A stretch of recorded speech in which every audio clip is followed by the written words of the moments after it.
ಏನು ಯತ್ನಾಳ್ ನಮ್ಮ ಪಕ್ಷಕ್ಕೆ ನಾವು ಬರ್ಲಕ್ಕೆ ಹೇಳ್ತಾ ಇಲ್ಲ, ಬಂದ್ರು ನಾವು ತಗೊಳ್ಳೋದಿಲ್ಲ.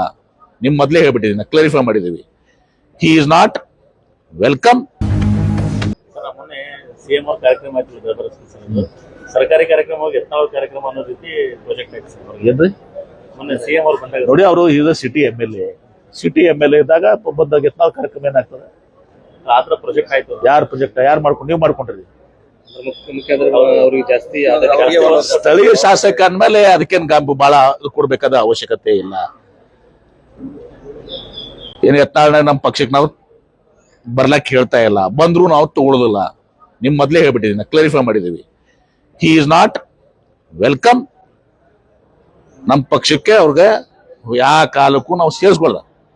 ಮನೆಯದ್ದು ಅವ್ರೇನ್ ಸೇರ್ತೀವಿ, ನಾಳೆಗೆ ನೀವು ಇದನ್ನ ಹೋಗಿ ಹೇಳ್ತೀರಿ, ಮತ್ತೆ ನಾವು ನಾಯಲ್ಲಿ ಸೇರಾಕತ್ತೀನಿ ಅಂತ ಅವ್ರು ಹೇಳ್ತಾರೆ. ಅದಕ್ಕೆ ಹೇಳ್ತೀನಿ, ಅದ್ ನಾನೇ ಹೇಳ್ತಾ ಇದೀನಿ. ಯಾಕಂದ್ರೆ ಸ್ಥಳೀಯ ಶಾಸಕರ ಮೇಲೆ ಒಂದ್ ಸ್ವಲ್ಪ ಇದು ಮಾಡ್ತಿರ್ತಾರೆ. ಅದು ಅದೊಂದು ಘನತೆ ಇದಕ್ಕಂತ ಸುಮ್ಮನೆ ಫೇವರ್ ಅಂತಾರೆ. ನೋಡಿ, ಆಯ್ತಪ್ಪ ಬಂದ್ಮ್ಯಾಗ ಸ್ಥಳೀಯ ಶಾಸಕ ಏನೋ ಪ್ರಪೋಸಲ್ ಕೊಟ್ರು, ಆಯ್ತಪ್ಪ ಕನ್ಸಿಡರ್ ಮಾಡೋಣ ಅಂದಿದ್ದಾರೆ. ಕಾಂಗ್ರೆಸ್ ಶಾಸಕರು ನಮ್ಮೋದ್ರ ತರ ಮಾಡ್ತಾರೆ, ಯತ್ನಾಳ್ ಜಲ್ದಿ ಮಾಡಿದ್ರು. ಯಾರಂದ್ರು? ಕಾಂಗ್ರೆಸ್ ಶಾಸಕರು ಯಾರಂದ್ರ? ಯಾರೋ ಡೈರೆಕ್ಟ್ ಅಂದ್ರಿ ಸರ್. ಡೈರೆಕ್ಟ್ ಅದು ಸುಮ್ಮನೆ ನೀವು ಕಲ್ಪಿಸ್ಕೊಂಡು ತಮ್ಮ ನೋಡಿ, ಅದೊಂದು ಸುಮ್ಮನೆ ಸೌಜನ್ಯದ ವಿಚಾರಗಳು. ಅಂದ್ರೆ ಈ ವಿಚಾರ ಏನಿದೆ ಸರ್, ಸ್ವತಂತ್ರ ಅಭ್ಯರ್ಥಿಗೆ ಕರೆಕ್ಟ್ ಸೇರಿವಲ್ಲ ಸೌಜನ್ಯ. ಈಗ ನಾವು ಅದೊಂದು ಕಾರ್ಯಕ್ರಮಕ್ಕೆ ಹೋಗ್ತೀವಿ, ಅಲ್ಲಿ ಸ್ಥಳೀಯ ಶಾಸಕರು ಇರ್ತಾರೆ. ನನ್ ಕೂಡ ಆ ಸ್ಥಳೀಯ ಶಾಸಕ ಬೈದ್ ಬರ್ಲಿ ಅವ್ನು ಸ್ಟೇಜ್ ಮ್ಯಾಗ. ಅದಕ್ಕೆ ಬಹಳ ಮಾತು ಕೊಡುವಂತ ಅವಶ್ಯಕತೆ ಇಲ್ಲ.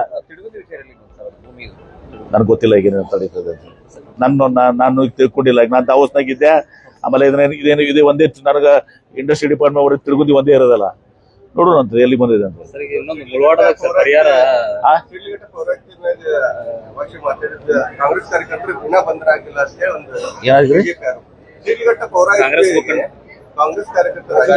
ಅದೆಲ್ಲ ಇಲ್ಲೇ ಕೇಳ್ತೀಯಪ್ಪ, ಅಲ್ಲೆಲ್ಲ ರಗಡ್ ಕೇಳ್ತಾರೆ. ರಾಜೀವ್ ಗೌಡ ಇಲ್ಲೇ ನಿನಗೂ ಬೇಕಾಯ್ತು ಸರ್. ಈಗ ಮುಳವಾಡದ ಇನ್ನೂವರೆಗೆ ಸರಿಯಾಗಿ ಪರಿಹಾರ ಕೊಟ್ಟಿಲ್ಲ ಅಂತ ಕೊಡೋದ್ರಿಂದ ಅದು ನಮ್ಗೆ 2013 ಆಕ್ಟ್ ಪ್ರಕಾರ ಪರಿಹಾರ ಕೊಡಿ ಅಂತ ಹೇಳಿ ನಿಮ್ಮನೆ ಡಿಸಿಷನ್ ನೋಡ್ತೀವಿ. ಅದೆಲ್ಲ ನೋಡ್ಕೋತೀವಿ. ಸಭೆ ಮಾಡಿದ್ದಾರೆ, ನೋಡ್ತೀವಿ. ಅದನ್ನೆಲ್ಲ ಚೆಕ್ ಮಾಡ್ತೀವಿ. ನ್ಯಾಯಯುತವಾಗಿ ಏನದ ಮಾಡ್ತೀವಿ. ಪದ್ಧತಿ ಏನದ KDB ಆ ಪ್ರಕಾರ ಮಾಡ್ತೀವಿ.